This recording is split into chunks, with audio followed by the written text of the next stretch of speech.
తెలంగాణ రాష్ట్ర ముఖ్యమంత్రి రేవంత్ రెడ్డి దగ్గరికి దయాకర్ అన్నతో పాటుగా మీరు అలాగే మొత్తం ఫ్యామిలీ మొత్తం కూడా వెళ్ళినటువంటి సందర్భం.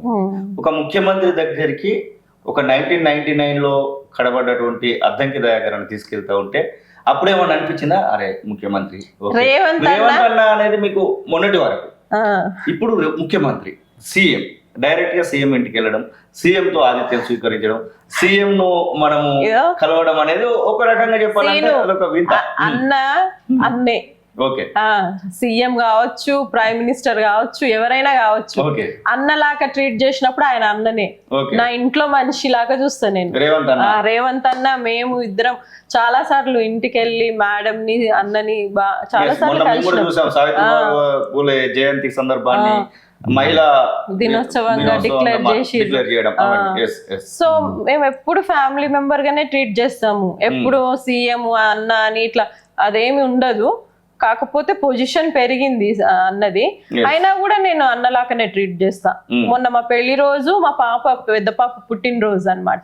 సరే ఆయన బ్లెస్సింగ్స్ కోసం అని పోయినాం అన్నమాట. ఆ పాప అమెరికాలో ఉంటది, మళ్ళీ ఎప్పుడు వస్తుందో ఏమో అని ఒకసారి ఉంటదని అట్లా వెళ్ళినాం అన్నమాట. ఇన్ని జరుగుతా ఉన్నాయి. దయాకర్ అన్న దాదాపు మనం చూస్తున్నటువంటి దయాకర్ అన్న, ఇప్పుడు మనం ముందున్నటువంటి దయాకర్ అన్న ప్రతి పోస్టు కూడా అడుగుడే. ఒకనొక సందర్భంలో ఎమ్మెల్సీ అనౌన్స్ అయిపోయింది, ఎమ్మెల్సీకి సంబంధించినటువంటి నామినేషన్ పత్రాలు ఎక్కడైతే మనం సబ్మిట్ చేయాలో అన్ని రెడీ చేసి పెట్టుకోమన్నారు. గుత్తా సుఖేందర్ రెడ్డి అనౌన్స్మెంట్ అయిపోయి ఇంకా ప్రమాణ స్వీకారం కూడా చేసేటువంటి సందర్భం. కానీ ఆ క్షణంలో ఇంకొక వ్యక్తికి దాన్ని తర్జుమా చేశారు.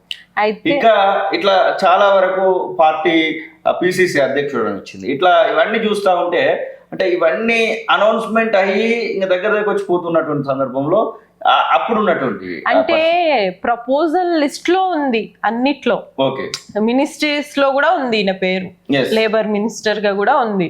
అంటే అది హైకమాండ్ మరి ఏది ఇస్తే బాగుంటదని ఇంకా డెసిషన్ తీసుకోవట్లేదేమో. అన్నైతే అందరి ముందు ప్రామిస్ చేసిండు కదా రేవంత్ అన్న,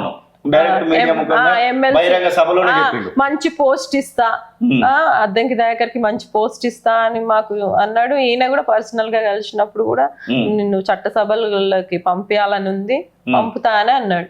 అంటే మొన్న కూడా ఈయనకి ఎమ్మెల్సీ వచ్చినట్టే వచ్చిపోయింది అంటుర్రు కదా.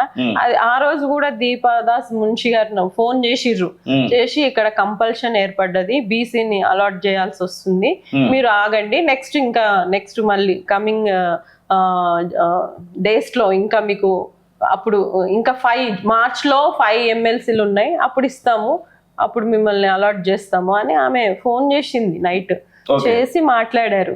మీకు వినతులు ఏం రావట్లేదా? ఇప్పుడు అధికారంలోకి వచ్చింది, ఇంట్లో పిసిసి మెంబర్ అయినటువంటి అద్దంకి దయాకర్ ఉన్నాడు, ముఖ్యమంత్రికి దగ్గర వ్యక్తి, ఈ పని చేసి పెట్టు, ఆ పని చేసి పెట్టు, ఇట్లా చెయ్యి, అట్లా చెయ్యి, ఆ ట్రాన్స్ఫర్, ఈ ట్రాన్స్ఫర్, ఇట్లాంటి ప్రెషర్ ఏమన్నా పెరిగిందా? అదైతే ఉంది. చాలా మంది పొద్దున్న నుంచి సాయంత్రం పడుకునే వరకు ఎవరో ఒకళ్ళు ఒక ఇష్యూ మీద వస్తూనే ఉంటారు. ఎందుకంటే మీరు మీ సీఎం గారికి దగ్గర కదా, మీరు సీఎం ఒకటే కదా, ఇట్లా అనుకుంటూ చాలా మంది. ఇప్పుడు పబ్లిక్ కామన్ పీపుల్ ఎట్లుంటారు, ఒక ఏదన్నా ఒక మెసేజ్ పోతే వాళ్ళు అమ్మ వీళ్ళు ఇంత క్లోజ్ కదా రేవంత్ అన్నకి, మాకు ఏదో ఒక హెల్ప్ చేస్తాడు అనుకుని అట్లా వచ్చే వాళ్ళు ఉంటారు. దట్టు ఈయన కాన్స్టిట్యున్సీ వాళ్ళు కూడా ఎక్కువ వస్తుంటారు. ఈయన ఏంటంటే పని చేస్తాడు, ఈయన దగ్గర పోతే పని అవుతుంది, సీఎం గారికి చాలా దగ్గర అనుకుని కాన్స్టిట్యున్సీ వాళ్ళు వస్తారు, అదర్ డిస్ట్రిక్ట్స్ నుంచి వస్తారు, అందరు వస్తారు. ఎందుకంటే ఈయన అందరితో బాగుంటారు కదా.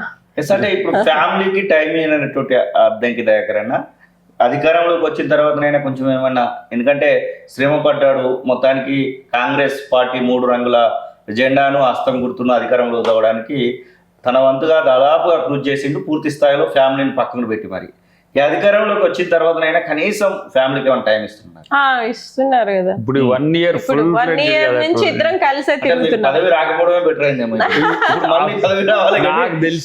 నాకు తెలిసి ఏమంటాము, ఒక 25 years తర్వాత ఇప్పుడు ఇంత పెద్ద గ్యాప్ వచ్చిందేమో. అంటే ఐడియల్గా ఉండడం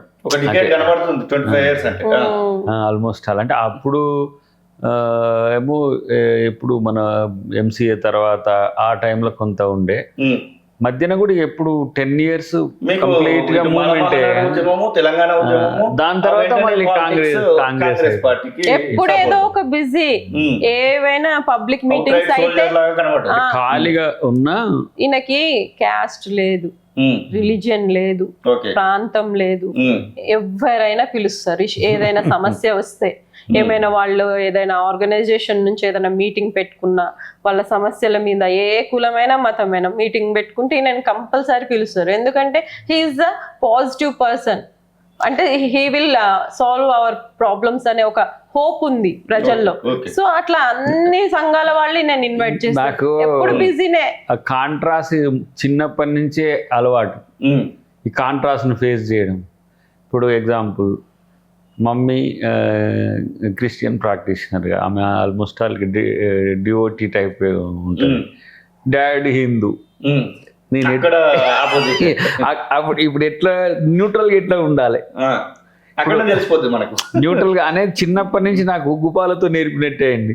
ఇటు చర్చికి పోతుంటే, ఇటు టెంపుల్ పోతుంటే, బోత్ వేస్ ఉంటుండే చిన్నప్పటి నుంచి కూడా. ఇంకా బీకామ్ ఉన్నప్పుడైతే అసలు నాకు తెలిసి దక్షిణ భారతదేశంలో ఉన్న టెంపుల్స్ అన్ని తిరిగిన నేను, ఆల్మోస్ట్ ఆల్. మొన్న నేను అనంత పద్మనాభ స్వామి టెంపుల్ పోయినప్పుడు చూసిన, అప్పుడు అదే యాది ఉంది, సేమ్ ఉంది.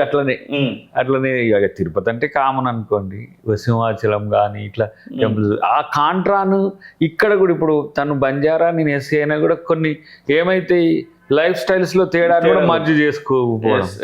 తర్వాత నేను అంటే బీకమ్ ఇట్లా ఎంకమ్ ఇట్లా ఉండబట్టి అంతా కూడా కొంత అప్పర్ క్యాస్ట్ డామినెన్స్ ఉండేది ఉంటుంది కదా, వాళ్ళతో కూడా ఎట్లా మింగిల్ కావాలనేది నాకు తెలిసి ఉంటుంది. ఇప్పుడు మనం రెడ్డి జాగృతి మీటింగ్కి పోయినామన్నా, లేదంటే ఇప్పుడు చిన్నజీయర్ గారి మీటింగ్కి పోయినామన్నా, ఇదంతా కూడా క్యాజువల్గా ఉంటుంది నాకు. నేను ఇటువైపు ఉన్నప్పుడు మీరు నన్ను క్రిస్టియనే అనుకోవడానికి అవకాశం ఉంటుంది, ఇటువైపు ఉన్నప్పుడు హిందూ అనడం. నేను మానవత్వం మన ఎజెండాగా ఉంటుంది, కానీ ఇప్పుడు మంచి ఎక్కడ జరిగితే అక్కడ మనం ఉండాలనేది ఉద్దేశం. మలమారు అనేది సంఘం పెట్టినాం. నేను మాదిగలకు వ్యతిరేకంగా ఏం పోరాడా. ఇప్పుడు ఈ మధ్యకాలంలో అంత ట్రోల్ అవుతుంది, అద్దంకి దయాకర్ ఎందుకు మాట్లాడతలేదు అంటే ఈ కాంట్రాలో ఇప్పుడు జరిగేది జరుగుతుంది. గతంలో నేను వ్యతిరేకించిన మాట వాస్తవం. మొదట్లో నేను తెలంగాణ మూమెంట్ టైంలో, తెలంగాణ అయిపోయిన తర్వాత నేను వర్గీకరణ విషయం మాట్లాడను అని చెప్పి ఎంఆర్పిఎస్ మీటింగ్లే చెప్పినప్పుడు. సో దానికి కట్టుబడి ఉండాలి కాబట్టి, డెఫినెట్ గా కట్టుబడి కావాలని కాదు కదా. నేను సుప్రీంకోర్టులోనే గెలిచి వచ్చారు కాబట్టి ప్లాన్. ఇప్పుడు అది డ్యూ ప్రాసెస్ ఎట్లా జరుగుతుంది అది. నేను ఎట్లా కృష్ణమాది గారితో కూడా నేను క్లోజ్ గానే ఉంటా, ఆర్ కృష్ణయ్య గారు ఉన్నట్టు అందరితో ఉన్నట్టు ఉంటా. బట్ నేను కమ్యూనిటీ కాంట్రాస్ట్ను ఎక్కువ చేయను. మళ్ళీ ఆఫ్ బంజారా కూడా ఎల్హెచ్పిఎస్ మీటింగ్లో మన బెల్లయ్య నాయక్ గారితో కానీ వాటితో కూడా పోతుంటా. నేను అంటే నేను ఇది అని ఐడెంటిఫై చేయడానికి. ఇప్పుడు చాలా మంది హిందూయిజం గురించి మాట్లాడుతున్నప్పుడు, హిందూ దేవాలయాల గురించి మాట్లాడినప్పుడు క్రిస్టియన్స్ మనల్ని యాంటీగా చూస్తుంటారు, మూవీని హిందూని. మనం కొంచెం ఇటు కొంచెం క్రిస్టియన్ మాట అట్లా. కానీ నేనేమంటున్నా అంటే, మతం మనిషి కంటే గొప్పది ఏమి కాదు, కానీ మతాలన్నీ కూడా మనుషుల కోసమే ఉన్నాయి. ఇది నా ఇంటర్నల్ థీమ్. అందుకని నేను ప్రతి మతంతో, నేను ఆ మతంలో నేను ఆ మతంతో కలిసి ఉన్నట్టే ఉంటాయి. ఎప్పుడు ఏదో మనం యాక్ట్ చేసి ఏదో మనం హిందూ అనిపించుకోవడానికో ఇంకోటి అనిపించుకోవడానికో చేయను. That is the way of life. ఇప్పుడు అక్కడ ఉన్న ఆయన, రోమ్లో ఉన్న ఆయన Christian life, way of life ఉంటుంది. మనకి హిందూ వే ఆఫ్ లైఫ్ ఉంటుంది. ఇక్కడ ఎవరైనా హిందూ కానీ, ముస్లిం కానీ, క్రిస్టియన్ కానీ, సిక్ కానీ హిందూ సాంప్రదాయాల ప్రకారమే బతుకుతారు. Okay, that is the beauty of India. అది చాలా మందికి తెలియదు. మీరు ఎప్పుడైనా, ఇప్పుడు అన్న వాళ్ళ చెల్లెకి పేరేమో అన్నారు, జ్యోతి, ఎప్పుడైనా థ్యాంక్ చెప్పారా? కనీసం ఆ రోజు మీరు తీసుకోకపోతే ఈ ఆణిముత్యం నాకు దొరకపోయేదనో ఎప్పుడైనా డిస్కషన్ వచ్చిందా? అయితే నేను ఆమెకి ఏం థ్యాంక్స్ ఏం చెప్పలేదు, కానీ నేను థ్యాంక్స్ చెప్పాల్సింది నా ఫ్రెండ్ కి. ఆమె కదా పరిచయం చేసింది. మహేశ్వరి అని నా ఫ్రెండ్ ఉండే హాస్టల్లో. మహేశ్వరి ఫ్రెండ్ ఈమె జ్యోతి సునీత అని ఇద్దరు వాళ్ళు ఫ్రెండ్స్. వాళ్ళంతా ఒక సర్కిల్, ఒక గ్రూప్ అన్నమాట. ఆ గ్రూప్ లో నా ఫ్రెండ్ మహేశ్వరి. సో ఆ అమ్మాయికి థ్యాంక్స్ చెప్పాలంటే ఆల్రెడీ కాలేజీ వేదికగా ఒకసారి చెప్పండి ఇద్దరు. Okay okay, thank you Maheshwari, నాకు మంచి పార్ట్నర్ ఇచ్చినందుకు. ఓకే. అంటే అన్న, మీరు ఇప్పుడు ఈ యొక్క పెళ్లి వైమానిక జీవితంలో చాలా వరకు లవ్ మ్యారేజెస్ ఫెయిల్యూర్స్ చూస్తూ ఉన్నారు. కొన్ని రకాలుగా హత్యలు కూడా జరుగుతూ ఉన్నాయి. ఆ హత్యల పేర్లు అప్రస్తుతమైనప్పటికీ కూడా కులాలు వేరైనాయనో మతాలు వేరైనాయనో హత్యలు జరుగుతూ ఉన్నాయి. ఈ యొక్క ప్రేమికులను ఉద్దేశించి అలాగే తల్లిదండ్రులను ఉద్దేశించి మీరు ఇవ్వాల్సినటువంటి మోటివేషన్? ఒకటే, ఏం లేదు, ప్రేమించండి, ప్రేమిస్తే కన్విన్స్ చేయండి. ఓకే. కన్విన్స్ కాకపోతే కన్విన్స్ అయ్యేంత వరకు వెయిట్ చేయండి, కానీ చష్టానికి ప్రేమించకండి. అంటే ఇప్పుడు అంత సీరియస్నెస్ ఉంటే ప్రేమను త్యాగం కూడా చేయొచ్చు కదా, ప్రేమలో త్యాగం కూడా ఉంటుంది. అసలు నేను ఒక దశలో ఏమైనా త్యాగం చేసే పని ఉండే, ఎందుకంటే వీళ్ళు ఇంట్లో ఒప్పుకోకపోతే ఇప్పుడు ఈ ఏంది గరుడ పెళ్లిలని ఎత్తుకొని పోయి ఇవన్నీ నాకు కొంచెం నాట్ ఇంట్రెస్టెడ్ అన్నట్టు. ఎందుకు కన్విన్స్ చేసుకోవచ్చు, లేకపోతే కానీ ఇప్పుడు ఇట్లాంటి నిన్న మొన్న జరిగిన సంఘటనలు చూసినాం కదా, సూర్యాపేట ఇట్లా తీసుకొని పోయి చంపి వేరే కులం అని ఇట్లాంటి చేసుకోవడం అనేది మంచి ఉద్దేశం కాదు. నిజమైన ప్రేమ గెలిపించుకుంటుంది. ప్రేమ ఎవరైనా ఉంటే గెలిపించుకున్న ప్రేమల్ని వ్యతిరేకించేటోళ్ళు ఉంటే చట్టాలు ఉన్నాయి, న్యాయాలు ఉన్నాయి. ప్రేమించడం అనేది ఒక గొప్ప కళ. ఒకటి ప్రేమనే గెలిపించుకుంటుంది నిజమైన ప్రేమ అయితే. అంటే కొంచెం కల్తీ ఉంటే ఎవరెక్కడ ఎట్లా విడిపోయి ఈ బ్రేకప్స్ ఇవన్నీ కూడా ఏంటి అంటే ఒకరి మీద ఒకరికి నమ్మకం లేకపోవడం అనేది. కాబట్టి ప్రేమిస్తే నిజాయితీగా ప్రేమించుకోవాలి. ప్రేమ పెళ్లి కావాలి, పెళ్లి సంసారం కావాలి, అది జీవితం కావాలి. అట్లాంటి ప్రేమలు ప్రేమించడానికి టైంపాస్కు మనకు రోజుకి 2-3 గర్ల్ ఫ్రెండ్స్ ఉండాలి, 2 బాయ్ ఫ్రెండ్స్ ఉండాలి. ఈ కల్చర్ ఇప్పుడు ఎక్కువ అయిపోయింది. లేదంటే ఇంకా చెప్పాలంటే ప్రేమల్లో ప్రేమ లేకపోవడం అనేది పెద్ద ఈ జనరేషన్లో పెద్ద సమస్య.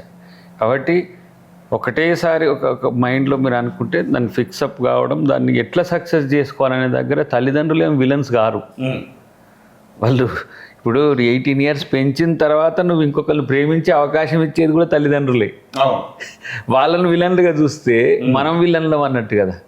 వాళ్ళని వీలైతే కన్విన్స్ చేసే ప్రయత్నం చేయాలి తప్పితే వాళ్ళు తల్లిదండ్రులు ఒప్పుకోలేదు, వాళ్ళు పెద్ద మమ్మల్ని అడ్డంకులు చేస్తుండని వాళ్ళ మీద కేసులు పెట్టుడు, వాళ్ళని హెరాస్ చేసి ఇప్పుడు కన్నదానికంటే కానీ ఇట్లా అయింది ఒక సమస్య అయితే వీళ్ళ ద్వారా వచ్చే సమస్యలు కూడా తల్లిదండ్రులు అటువైపు నుంచి ఎదుర్కోవాల్సి వస్తుంది మనం. కాబట్టి వాళ్ళని ఎంత మేరకు ప్రేమతోనే గెలవాలి, కక్షతోనో ద్వేషంతోనే గెలవలేము.